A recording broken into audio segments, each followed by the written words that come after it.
So hello मेरे प्यारे बच्चों, स्वागत है आप सभी का एसपी सर क्लासेस के एक और बेहतर वीडियो में। तो कैसे हो आप सब और कैसी चल रही है आपकी स्टडी। आई होप आप सभी लोग स्वस्थ और मस्त होंगे और आपकी स्टडी एकदम शानदार चल रही होगी। तो बच्चों आज हम पढ़ने वाले हैं क्लास 12 फिजिक्स के मोस्ट इंपॉर्टेंट, सबसे ज़्यादा महत्वपूर्ण 5 न्यूमेरिकल्स जो हमारे बोर्ड एग्जाम 2024 के लिए सबसे ज़्यादा इंपॉर्टेंट है।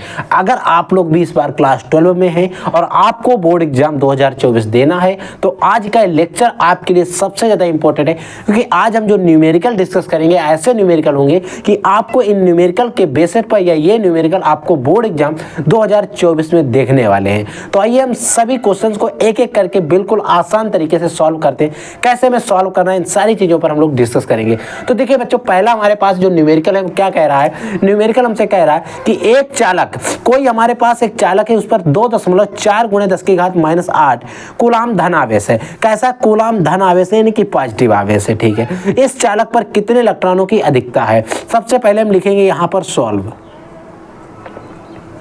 इस क्वेश्चन को हम सॉल्व कर रहे हैं। सॉल्व के बाद हम हेडिंग डालेंगे गिवन, यानी कि इस क्वेश्चन में कुछ ऐसे मान हैं जो हमें दिए गए हैं। क्या दिया गया है, एक चालक पर इतने कूलाम आवेश की अधिकता है, यानी कि Q = दिया गया 2.4 × 10⁻⁸ कूलाम। ठीक है, इतना आवेश दिया गया है। इस पर कितने इलेक्ट्रॉनों की अधिकता है, यानी कि नंबर ऑफ इलेक्ट्रॉन हमसे पूछा गया है। तो बच्चों आपने एक सूत्र पढ़ा होगा, एक सूत्र होता है Q = Ne।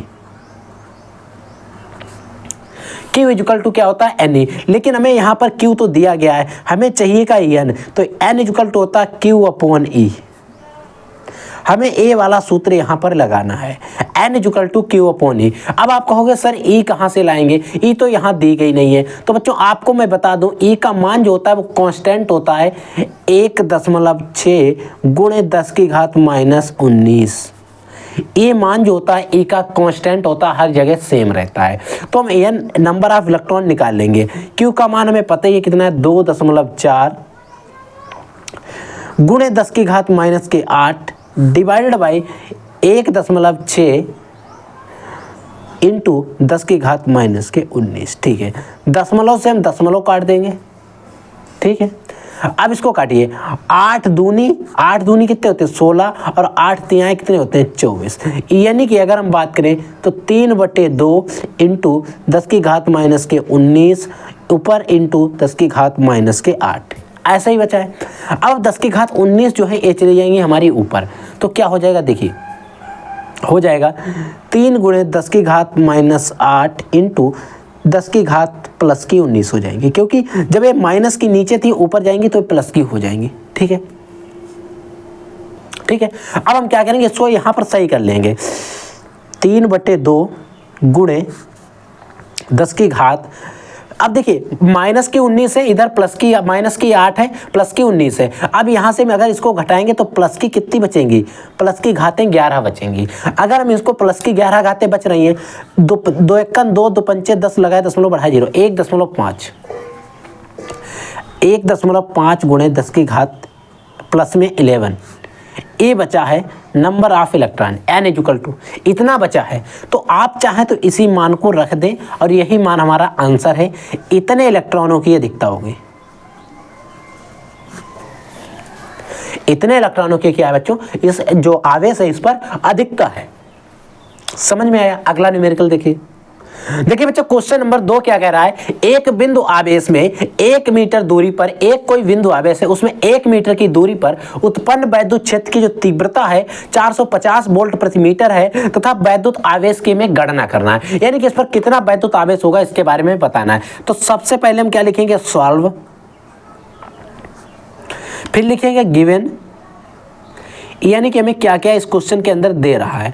तो हमें क्या दे रहा है, एक बिंदु आवेश से 1 मीटर की दूरी पर, यानी कि R = दे रहा है 1 मीटर, 1 मीटर की दूरी पर। ठीक है, वैद्युत क्षेत्र की तीव्रता, यानी कि तीव्रता को लिखते हैं E से, E = दे रहा है 450 वोल्ट प्रति मीटर। इतने है तो वैद्युत आवेश की गणना करना, यानी कि Q = क्वेश्चन मार्क है। अब हमें सर इसके बारे में सूत्र पता होना चाहिए तभी आप लगा सकेंगे। तो आपने बच्चों एक सूत्र पढ़ा होगा, E = होता है 1/4 4 पाई epsilon naught 1/4 pi epsilon not के होता है Q/r² होता है। ये सूत्र आपने पढ़ा होगा, क्योंकि यहाँ पर परावैद्युतांक दिया नहीं गया है तो हम के का मान जो है बच्चों, के का मान जो है वो 1 मानते हैं, याद रखना, ठीक है, समझ गए। तो अगर हमें ई यहाँ पर दे रहा है, इस क्वेश्चन में क्या कह रहा है हमसे, ई हमें दे रहा है, तो हमारा ई इक्वल टू क्या हो जाएगा, हमें निकालना क्या क्यू, तो ई इक्वल टू ई कितना दे रहा है 450, जो कि मान हमें दिया गया है, equal to 1/4 pi epsilon naught, 1/4 pi epsilon naught, इसका मान होता है बच्चों 9 × 10⁹ इसका एक कांस्टेंट मान होता है, ये भी आपको याद रखना है। तो हम लिखेंगे 9 × 10⁹ इंटू Q/r², r का मान है 1 और इसका अगर 1 का स्क्वायर करेंगे तो 1 ही रहेगा, ठीक है। इतना यहाँ तक आ गया। अब इसके इधर का इधर देखिए क्या कह रहा है, 450 इक्वल टू 9 × 10⁹ इंटू Q/1, क्योंकि 1 का स्क्वायर करेंगे 1 आएगा। अब हमें क्या करना है, Q निकालना है। हमें जब Q को निकालेंगे तो क्या होगा, 450 जो है ये तो ऊपर पहुंच जाएंगे, लेकिन ये जो इसके साथ में ये नीचे आ जाएंगे 9 × 10⁹। इस 9 जो है 10⁹, इनको हम क्या करेंगे, ऊपर पहुंच जाएंगे। 9 × 45, 5 बार गया, 5 9 × 45, ठीक है। 50 × 10⁹ हो जाएगा माइनस के। कैसे सर, ये यहाँ पर प्लस की है, ऊपर जाएंगे तो माइनस की हो जाएगी। तो Q इक्वल टू आ गया 5 × 10⁻⁻8 भी लिख सकते हैं, समझ गए। Q इक्वल टू 5 × 10⁻⁸ कूलाम जो आवेश है, इस पर इतने जो वैद्युत आवेश की में गणना करना था, इतने मीटर की दूरी पर इतने वैद्युत क्षेत्र की तीव्रता के अंदर, तो वो आएगा 5 × 10⁻⁸ कूलाम, और चाहे आप लिख सकते हैं 50 × 10⁻⁹ कूलाम। समझ में आया अच्छे तरीके से। अगला न्यूमेरिकल देखिए बच्चों, अगला जो न्यूमेरिकल है वो संधारित्र वाला हमारा चैप्टर है जो उसके लिए है, उससे है बच्चों। अगर वैद्युत धारिता वाला जो चैप्टर है, ठीक है, अगर हम बात करते हैं बिंदु ए व बी के बीच तुल्य में धारिता निकालनी है, यानी कि जो आपको चित्र दिया गया है यहाँ पर बिंदु ए और बी के बीच में हमें तुल्य धारिता निकालनी है। ये अगर हम बात करें तो ए हमारे पास अगर बिंदु ए है और इसके बीच में सिर्फ हमें एक तार चाहिए, उसका मान चाहिए, यानी कि जो तार जोड़े गए इनको जोड़ जाड़ के हमें एक तार बनाना है, ऐसा सीधा सा मतलब आप समझ लीजिए। तो हम इसको सॉल्व करेंगे। हम इसको मान लेंगे C1, इसको C2, इसको C3, इसको C4, इसको C5 मान लेंगे। मान लिया हमने, कोई दिक्कत नहीं। अब हम इसको सॉल्व करेंगे। माना C1 व C2 समांतर क्रम में, समांतर क्रम में जुड़े हैं, इसको हम C डैश मान लेंगे। C डैश इक्वल टू क्या हो जाएगा, C1 बच्चों हो जाएगा plus C2 plus C3, dot dot होता है सूत्र, तो कोई दिक्कत नहीं। हम क्या करें, क्योंकि यहाँ पर बच्चों प्रतिरोध का बिल्कुल उल्टा होता है, ये चीज़ आपको पता ही है। तो C डैश इक्वल टू क्या है, C1 का मान कितना है 1 प्लस C2 का मान कितना है 1, 1 माइक्रोफैरड 1 माइक्रोफैरड, यानी कि C डैश इक्वल टू आ गया 2 माइक्रोफैरड।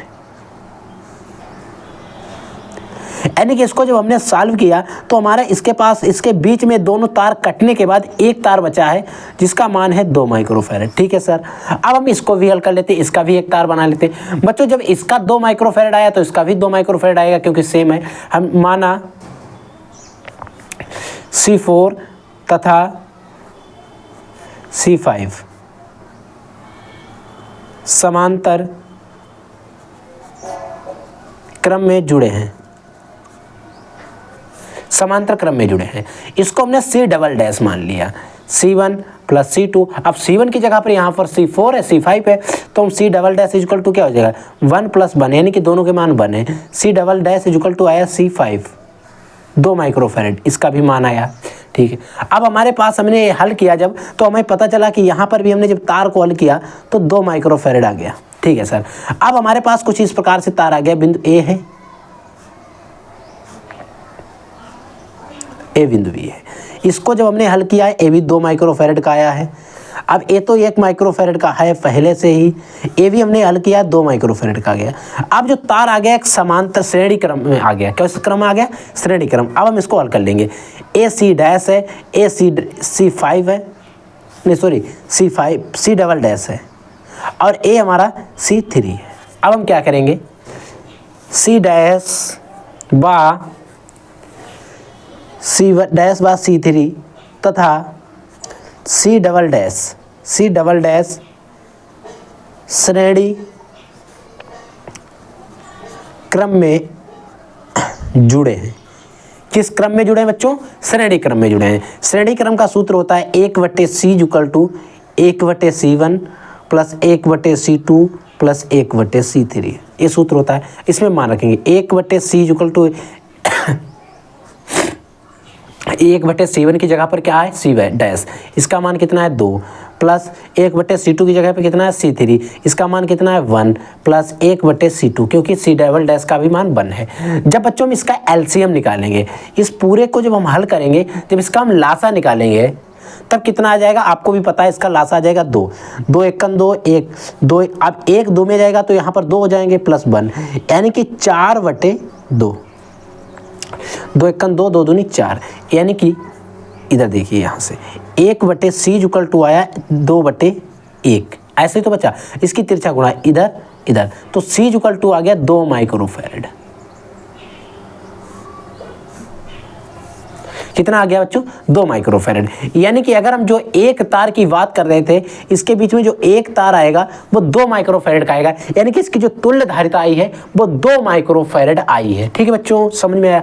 अगला न्यूमेरिकल देखिए बच्चों, अगला जो न्यूमेरिकल चौथा है, कह रहा है कांच के प्रिज्म का अपवर्तनांक, कांच के पतले प्रिज्म का अपवर्तनांक या अपवर्तनांक कोण जो है 4.5 डिग्री है। ठीक है, यदि कांच का अपवर्तनांक जो है वो 1.52 है तो उत्पन्न विचलन कोण हमें ज्ञात करना है। सबसे पहले हम क्या करेंगे सॉल्व, फिर हम लिखेंगे गिवन, यानी कि हमें इसमें कुछ मान दिए गए, वो क्या क्या दिए गए। तो अगर हम बात करें, हमसे कह रहा है कांच के पतले प्रिज्म का अपवर्तनांक कोण, यानी कि अपवर्तनांक कोण को हम लिखते हैं N से A से और 1.5 डिग्री है, 4.5 डिग्री है, और अपवर्तनांक यानी कि N इक्वल टू दिया गया 1.5। ठीक है, और हमसे पूछा उत्पन्न विचलन कोण, इसको हम लिखते हैं लैम्डा m से, डेल्टा m से। अब डेल्टा m हमसे पूछा गया क्वेश्चन मार्क। अब हमें सबसे पहले इसका एक सूत्र पता होना चाहिए। बच्चों आपने डेल्टा m प्रिज्म वाला एक चैप्टर पढ़ा था, वहां पर आपने सूत्र पढ़ा था n-1 इंटू में a, ये आपने एक सूत्र पढ़ा था। तो डेल्टा m हमसे पूछा गया है, n का मान हमें पता ही है 1.52 माइनस 1 इंटू में a का मान हमें पता ही है 4.5। अब 1.151 से हम 1 को अगर घटा देंगे तो डेल्टा m इक्वल टू बचेगा 0.52 इंटू में 4.5। ठीक है सर, अगर हम डेल्टा m इक्वल टू निकालें, इन दोनों की गुणा करेंगे। जब हम इन दोनों की गुणा करेंगे, जैसे अगर आपको गुणा करना नहीं है तो 1 मिनट इधर गुणा करना मैं बता देता हूँ। देखिए 4.5 गुणे आपको 0.52 है बच्चों, 52 है। अब आप गुणा करना, बिल्कुल 0 से गुणा बता रहा हूँ। 5 दूनी 10, 5 2 चक्कू 8 है 1 9, इधर कटिया लगाते थे, 5 आम 25 के 5 हासिल के 2, 5 चक्कू 20 और 2 22 हो गए। अब हमें इनको जोड़ लेना, 0 9 और 5 14, 2 और 1 3 और 2, इतना आ गया। अब देखिए दशमलव कितनी संख्या के बाद है, 1 2 और 3 संख्या के बाद दशमलव है। हमने दशमलव यहाँ पर लगा दिया, कितना आ गया 2.340। ये बच्चों हमारा इसका आंसर आ गया। समझ में आ गया कि नहीं? ऐसे में इसका जो अल्पतम विचरण कोण या उत्पन्न विचरण कोण हमें निकालना पड़ता है। अल्पतम विचरण कोण भी हमने आपको निकालना बता दिया। ठीक है, समझ में आ गया। अगला न्यूमेरिकल देखिए बच्चों, अगला हमारा जो न्यूमेरिकल है वो कह रहा है कि 3.2 वोल्ट की एक बैटरी है। 3.2 वोल्ट की एक जो बैटरी है उसमें क्या है कि 1.5 ओम प्रतिरोध में 1.5 ओम प्रतिरोध में 2 एम्पीयर की धारा भेज रही है। यानी कि जो प्रतिरोध है 1.5 ओम, उसमें 2 एम्पीयर की धारा भेज रही है। कह रहा है कि बैटरी का आंतरिक प्रतिरोध हमें ज्ञात करना है। इस बैटरी का आंतरिक प्रतिरोध क्या है इसके बारे में हमें बताना है। तो सबसे पहले हम करेंगे इसको सॉल्व, फिर हम नोट करेंगे इसमें हमें क्या क्या मान दिए गए, गिवन क्या क्या मान हमें इस क्वेश्चन के अंदर दिए गए। तो बच्चों 3.2 वोल्ट की एक बैटरी है, यानी कि बैटरी मतलब E इक्वल टू हमें दिया गया है 3.2 वोल्ट की एक बैटरी है और इतने मीटर की प्रतिरोध यानी कि जो आंतरिक बैटरी का प्रतिरोध है, आंतरिक प्रतिरोध में ज्ञात करना है। यानी कि आंतरिक प्रतिरोध स्मॉल आर हमसे पूछा गया है, इसका इतने ओम प्रतिरोध में यानी कि कैपिटल आर हमें दिया गया 1.5 ओम। ठीक है सर, बैटरी का आंतरिक प्रतिरोध में ज्ञात करना है और इसमें 2 एम्पियर की धारा I इक्वल टू दिया रहा है 2 एम्पियर। 2 एम्पियर की धारा बह रही है। तो बच्चों हमें एक सूत्र पता होना चाहिए, I इक्वल टू हमने कब को सूत्र पढ़ाया था, E upon capital R plus small R. ये सूत्र मैंने आपको पढ़ाया था। हमें यहाँ पर स्मॉल आर निकालना है। आई का मान हमें दिया गया, तो देखिए इसको हम कैसे सॉल्व करेंगे। देखिए आई का मान कितना दिया गया 2, तो 2 इक्वल टू क्या होगा, ई का मान हमें कितना दिया गया 3.2 अपॉन में कैपिटल आर का मान दिया गया 1.5 प्लस स्मॉल आर। ठीक है, इसके बटे बर मान लेंगे, इसकी तिरछा गुणा हो जाएगी। तो 1.25 प्लस आर, इसकी 2 से इसके गुणा हो जाएगी, इक्वल टू क्या आ जाएगा 3.2। इसकी जब गुणा करेंगे तो इसका 3 आएगा प्लस 2 आर आ जाएगा, इक्वल टू 3.2 हो गया। अब देखिए हमें 2 आर इक्वल टू हम निकाल लेंगे। 3.2, ये 3 इधर आ जाएंगे, हो जाएंगे माइनस के, तो 2 आर इक्वल टू क्या हो जाएगा, देखिए 2 आर इक्वल टू क्या बचेगा 0.2 बचेगा ना, क्योंकि 3 2 निकल जाएंगे। अब हमें आर इक्वल टू चाहिए 0.2। अब इसके 2 हैं, आ जाएंगे नीचे, 1 2 1 2 यानी कि 0.1, यानी कि जो आर इक्वल टू बचा है बच्चों, आर इक्वल टू 0.1 ओम बचा है। यानी कि जो इसका आंतरिक प्रतिरोध आएगा वो 0.1 ओम आ जाएगा। समझ में आया। ये थे बच्चों टॉप 5 न्यूमेरिकल्स जो मैंने आपको बता दिए। ये पाँचों न्यूमेरिकल बच्चों ऐसे न्यूमेरिकल थे, अगर आप पेपर उठा के देखोगे तो आपको मिलेंगे पेपर के अंदर। तो इन सारे भी न्यूमेरिकल को आपको तैयार कर लेना है, अच्छे से पढ़ लेना है। और भी सारे न्यूमेरिकल का प्रैक्टिस हम कराने वाले हैं आपको, और आप हमारे साथ जुड़े रहिए, हमारे साथ बने रहिए, हम आपकी तैयारी एकदम बेहतर ढंग से करा देंगे। तो अगर आपको कोई क्वेश्चन, कोई डाउट, कोई क्यूरी होती है तो आप हमारे इस वीडियो के कमेंट सेक्शन में कमेंट करके पूछ सकते हैं। हम मिलते हैं किसी नेक्स्ट वीडियो में नए टॉपिक के साथ। तब तक के लिए जय हिंद, वंदे मातरम।